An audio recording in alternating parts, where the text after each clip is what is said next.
Hello, everybody. Welcome to our now bi-weekly Ask Us Anything session from your friends at career.pm. I am joined as usual by Daniel Zacharias, and today we have a special guest Bad Santa. Say hello. That's Nils Davis.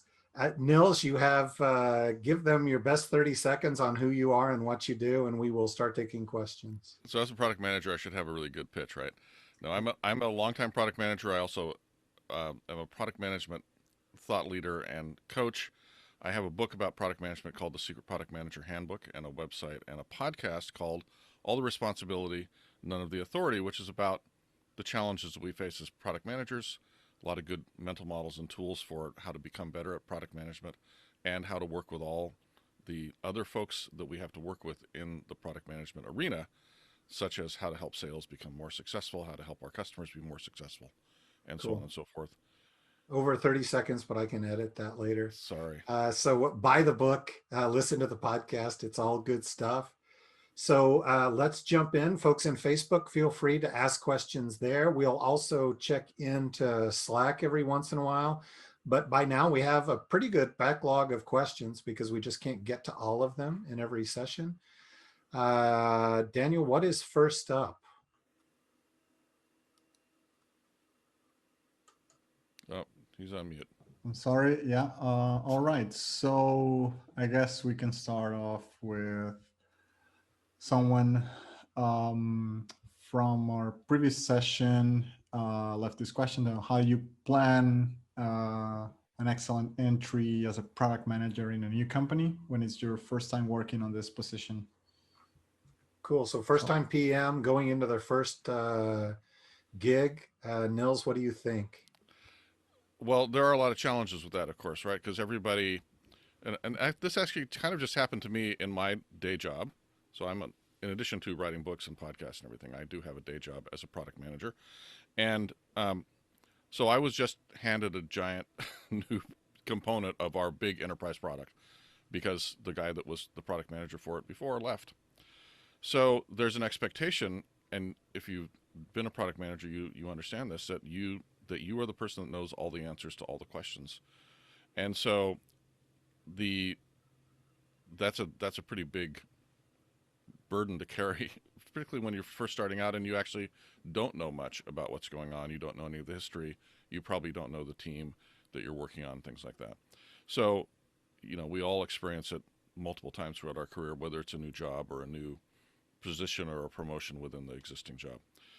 So there's a few things that I would say. One of them is you have to really make use of your what I call product sense, meaning many of the problems that you're going to face in any new position as a product manager are going to be product management problems. They're not going to be problems related to technical questions about the features or things like that, right?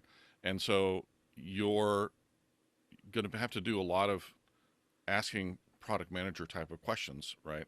So, should we do this? Should we do this feature? Should we defer this feature from this release? That's a common question you might get on day one of a new product management job. And so at that point, you have to use your sense to start asking the right questions to understand why is this feature here? Have we had this conversation before? Who's the stakeholders? So maybe you can go talk to them, et cetera, et cetera, et cetera. So that's one big thing. The other one, there's many articles out on the web about your first 90 days or your first 100 days of being a product manager and how to make sure you're going to be successful. So definitely you should be familiar with the techniques that are mentioned in those articles. We even have a podcast episode in the archives on All the Responsibility podcast. But essentially there's going to be a set of activities you're going to do to ramp up your learning as fast as possible.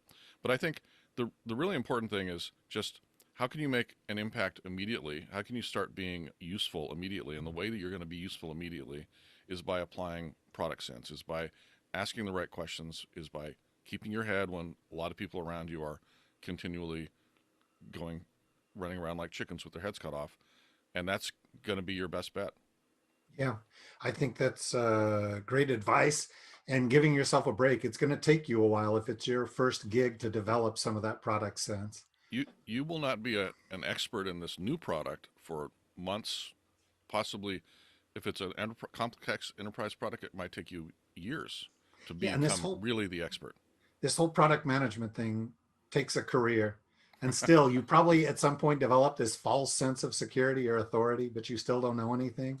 So accept that that's part of product management. And what I would tell people, we do a lot of coaching, and recently, I guess the market's picking up. A lot of folks are getting jobs. So I'm having a lot of sessions on this topic lately. Mm-hmm. And I think one of the most important things to do is figure out who your most important stakeholders are. I'll give you two: engineering and your manager. Those are people to have, I would invest in relationship building. Mm-hmm. Go to them and ask them what they expect out of you. And I like this 100-day thought. When you first get there, say, what do you expect out of me in the first 100 days? And with your hiring manager, you should have had that discussion in the interviewing process.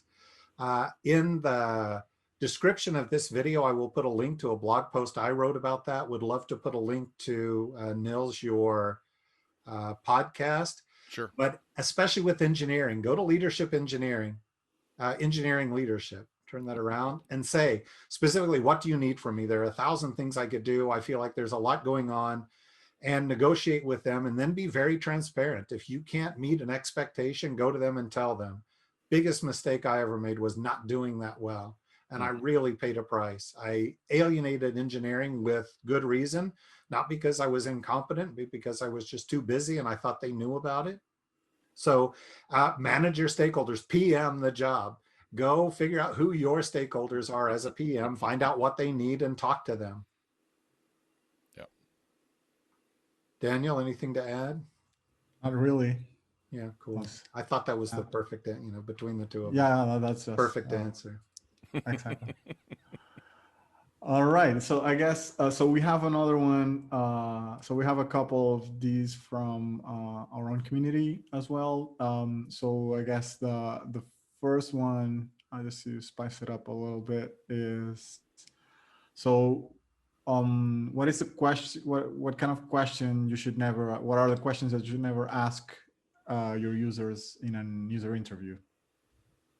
Man, there's so many, and we could get in such deep legal trouble. So Yes. Yeah, so I think generally, if it's a closed-ended question where the answer is yes or no, it's not as useful to you in a customer interview as an open-ended question where they have to say something more expansive than yes or no. That's a rule of thumb. It's not always true, because there are certainly times when you want to get the yes or no answer about a specific topic. There's also a set of types of questions that lead to getting bad answers. So there, as long as you're not asking about personal things, or I don't know. Obviously, yeah. Let's just I don't know exactly what you're talking obviously about. inappropriate Greg. stuff.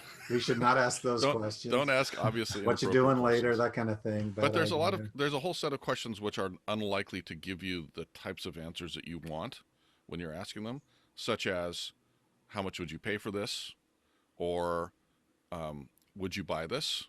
Those are two obvious questions that we really, really want to know the answer to. But the answer that we get from asking someone those questions will be incorrect to a large degree, right?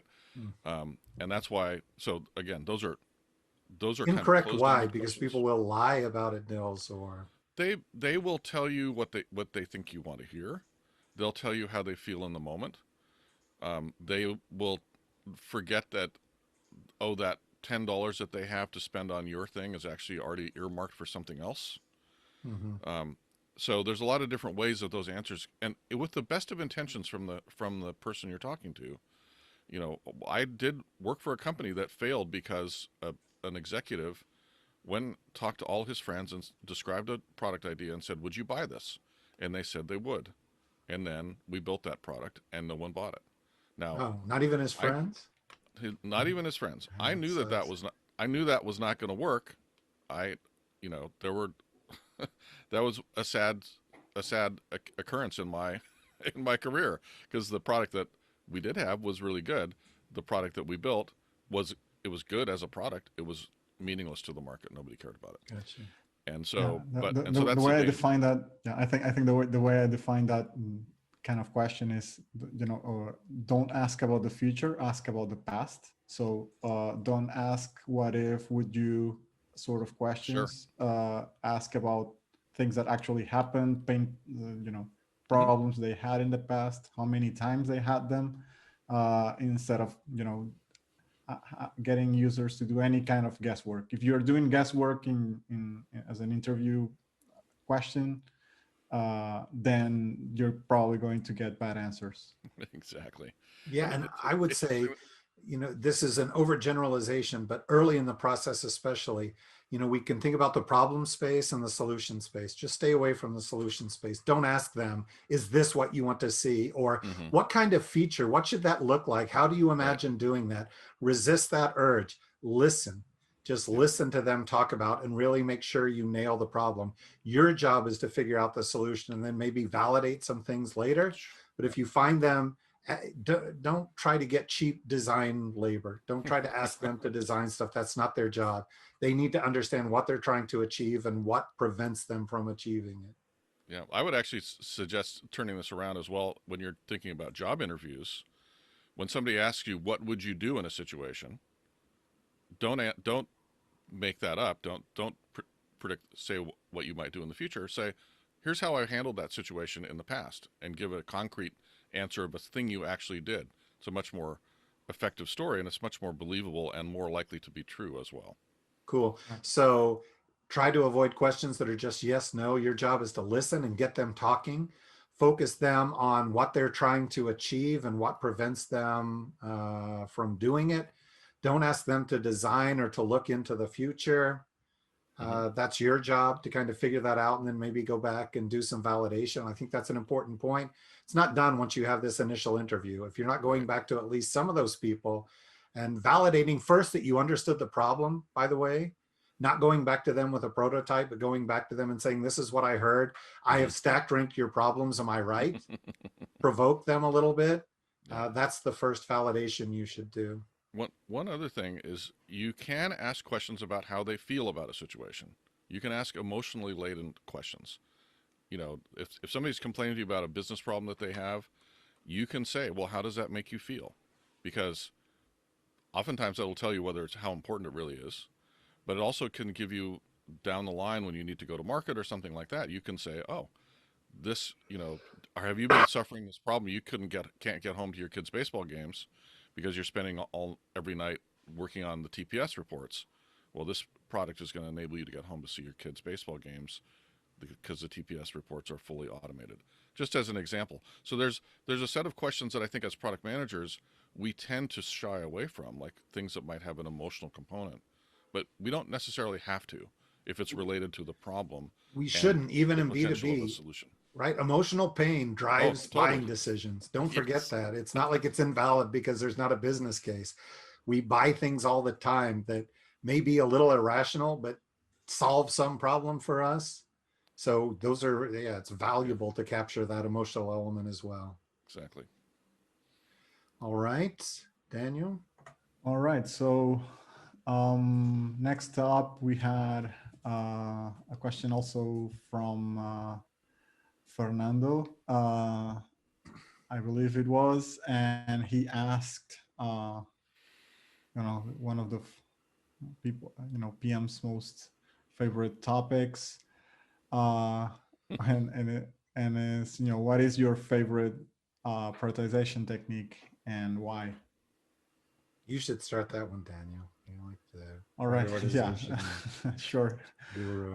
So what I always come back to is, almost all sorts of prioritization techniques are doing the same thing, which is finding a way to measure value and compare that with some other counter metric, which typically is cost, effort, risk, some sort of. So usually just a ratio, and that gets you to some number. So the one that I like most, because it incorporates a lot of things that I find helpful in day to day, is RISE, which stands for reach, impact, confidence, and effort. So basically, RIC is the value part of the equation, and effort, and E stands for the effort, and that's denominator. And what I like multiple things about it. First is like you can decompose the value bit from the effort bit very quickly. And as I always propose, you should always look at value first. Don't get bogged down on effort until there's a, you see there's value there. And second, in the value formulation is really simple to get to, reach, how much, how many people will you, how many customers, market segments, whatever you want to measure is, what's the potential there, how much of an impact does that new thing would have on our goals, and how confident am I in those last two numbers. So how much guesswork am I putting into this. So if you kind of weigh all of that, you get to a pretty decent number just to make a decision based on that value alone. And then if it's worthwhile, then you look at effort, but only if it's worthwhile. So that's kind of my general guideline. Cool. But there are dozens of this sort of techniques. Nils, what do you think? So I'm pretty aligned with what Daniel just said. I think that the next thing to do with that analysis is to plot the results on a 2x2 matrix of where the vertical axis, for example, would be value. The horizontal axis is cost, with zero cost to the right. And what that does is it then shows you features that are, so there's a magic quadrant. That's like the Gartner magic quadrant. The magic quadrant at the upper right is things that are valuable but inexpensive. The quadrant on the lower left is things that are not valuable and expensive, right? So you can see how things generally lay out. So that's one thing to think about once you've done that analysis. And one thing to note, though, is that over time, depending on your strategy for the moment, for the quarter, for the year, the RIC component of the calculation can change, right? If you have a goal this year of launching in Germany, for example, then things that help you launch in Germany are going to be really valuable. If you don't have a goal of launching in Germany this year, then things that help you launch in Germany are not valuable for this year's work, right? So you have to remember that these are not fixed values for your features. They depend on the strategy and the objectives. The other thing to think about, and this is I think it's from Stephen Covey's 7 Habits book, is this idea of rocks, pebbles, and sand. For any given release, we can do typically, and I think in terms of releases, I guess I'm old-fashioned in that way, but we can do maybe a few rocks and then some pebbles, and then we can fill in the extra with sand in terms of effort.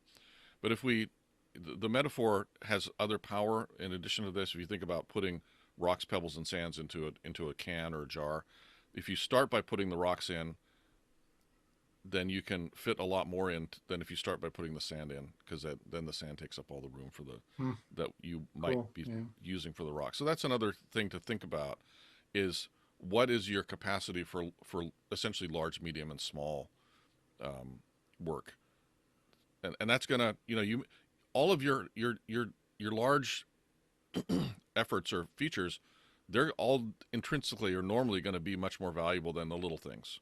But you can only do a handful of them at a time. And so you have to be able to work between those two kinds of models, right? It's not, you don't just do everything that's the highest priority. You often will intersperse little stuff that adds little value, but at little cost. Yeah, cool. I like these matrices. Rice is fine. I'm used to using ones that have a few more columns. I think it's a great way to drive consensus. You should only put things in those things that are discretionary. In every release, there are just some things you have to do. Maybe, and there's no reason to rate those things. You're going to have to do them. I mean, you should push back on if you really have to do them. Something else that came out that I think is important, Nils, is that whatever approach you take, it should be in the context of your strategy. Yep. That is going to always be this, extra column in your matrix that is this thing in line with what we're trying to do. Exactly. And I would say I like these matrices for prioritization, but I think part of prioritization is also balancing. So once you have this stack ranked kind of list, I have to look at that and to your rock, sand kind of thing, balance it, just because it's not like I can always do everything in the magic quadrant and make people happy. It may be too many small investments, or I may have stakeholders that need something else. So for balance, I'm a big fan of Kano, and I know that's something that Hmm. Daniel has written extensively about. We differ a little bit, but that's how I've always used it. I've done some prioritization, then I pull out Kano to say, hey, do we have some exciters? Is there something here I can talk about? Yeah. That kind of Yeah. thing. And it One comes one way back one to gone Nils. it comes back again to product sense, right? You're using these techniques, these sort of analytical techniques. Does it align with what you know or what you believe? And if not, you need to understand why and whether you need to change your mental your thoughts or the Yeah, model. they're inputs to a decision. They don't make decisions, right? Exactly. Yeah. Yeah, I would just add something else, which is there's a meta level to this. To before jumping into prioritization is, and we've talked about it. Talk about value and impact and so on.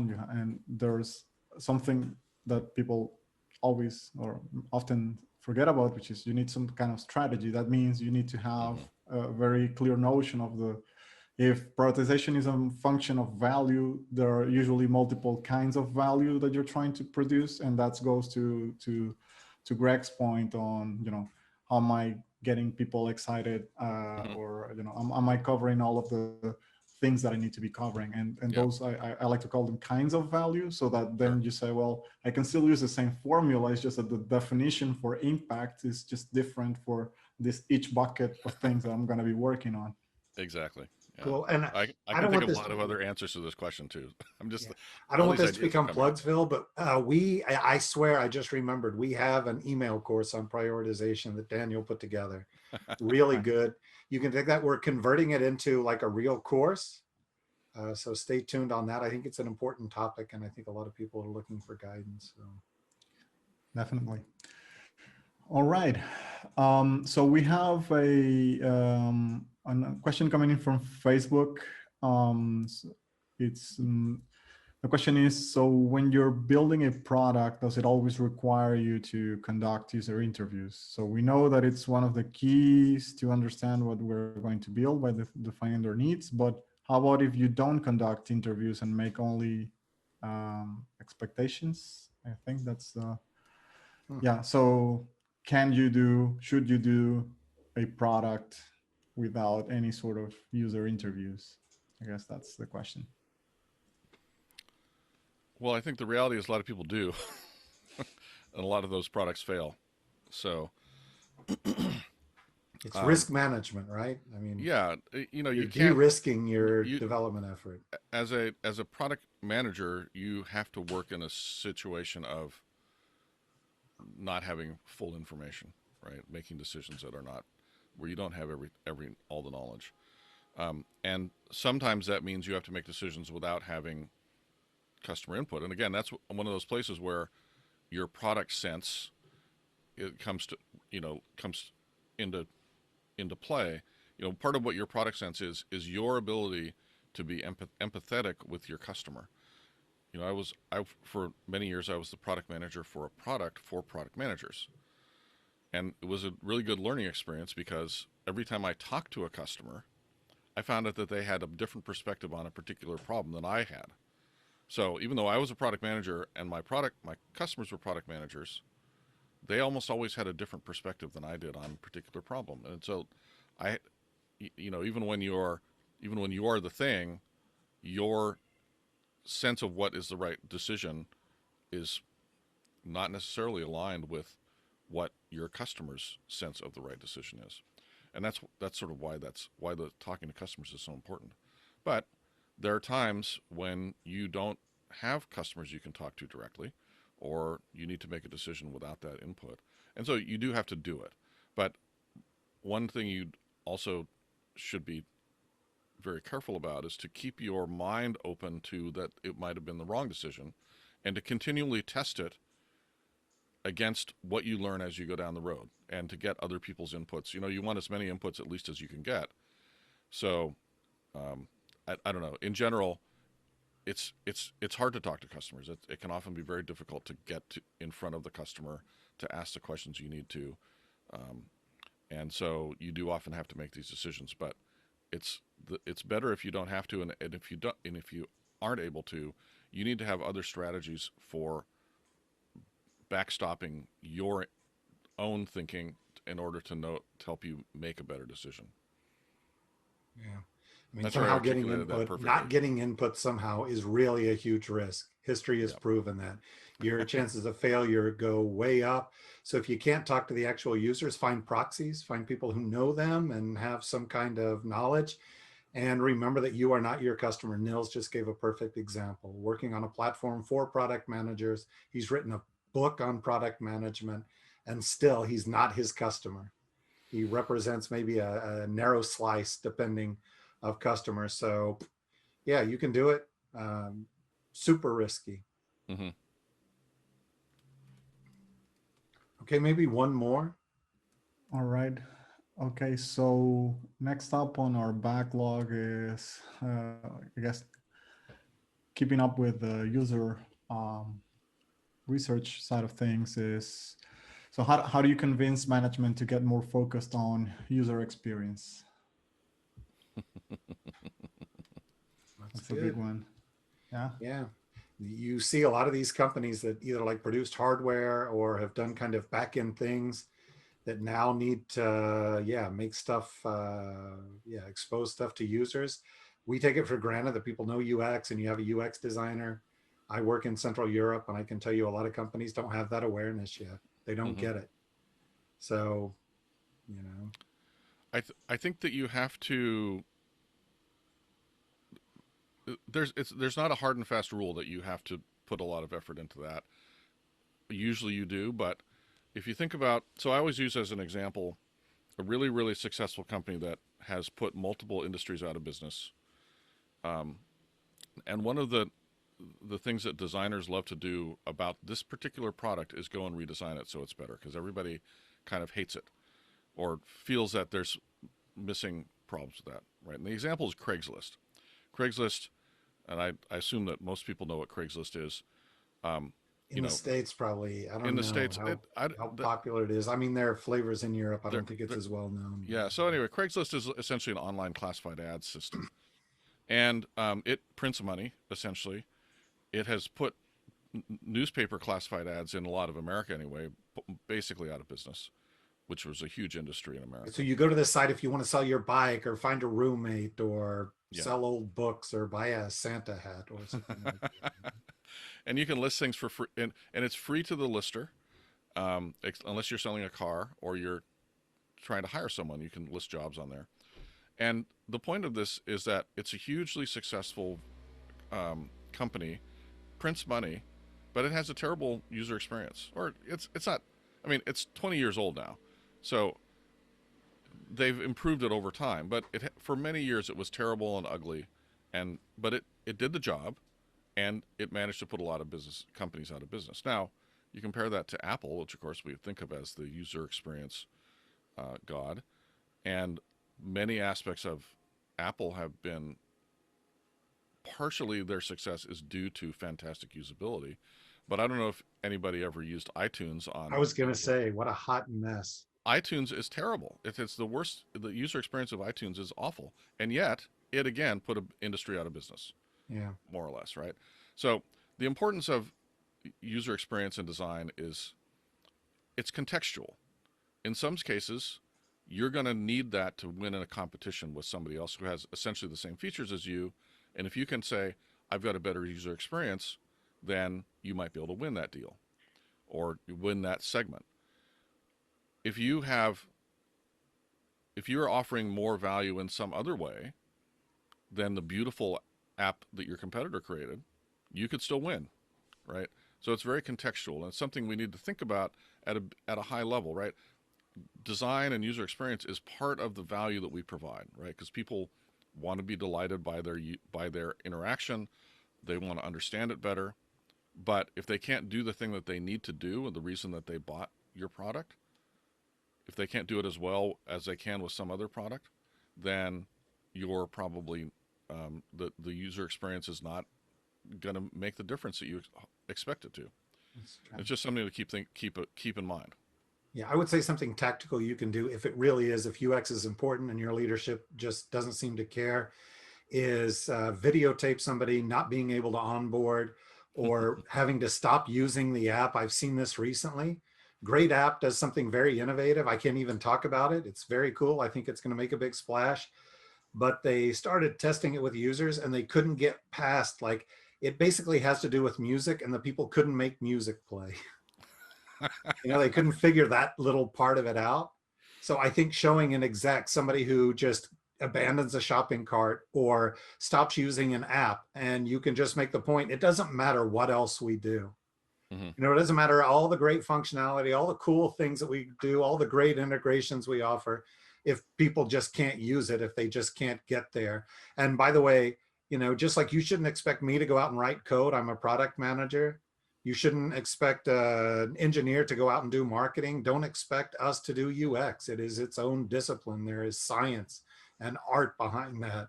Yeah. So it's a kind of a fool's economy to not invest in that sometime if you determine that UX really is important to your product. And I would just emphasize that last point is that, you prove that it's the user experience, that it's challenging some kind of business goal. So I was working with this team and they were convinced that they had a UX problem that was making people drop off the funnel and not buy the things that they were selling through the app. And then I just asked them, well, are you sure that they're dropping off because of the UX, or are they just dropping off because of the inventory? They don't like the catalog of things that you have to sell them, or they don't like the price points. How are you sure that there are many things why people might be dropping off? The user experience might be just good enough for their intent. So work with the research team and isolate those variables and actually show that you have a UX problem that is impeding your product of achieving its goals. And Cool. Well, I think we answered a few questions. I hope that was valuable to everybody. Thanks, Daniel. Thanks so much, Nils. Remember, look up his book. I will add a link to that and his podcast and to the blog post that I mentioned. And we'll see you, I don't know, in a couple of weeks. We may see you next year. I don't know. It's a couple weeks is TBD. pretty close to Christmas. Let's see how we feel. All right. Thanks, everyone. Good. Thanks, Thank everybody. you. Thanks for having me. Bye-bye. Bye-bye, you guys. Ciao.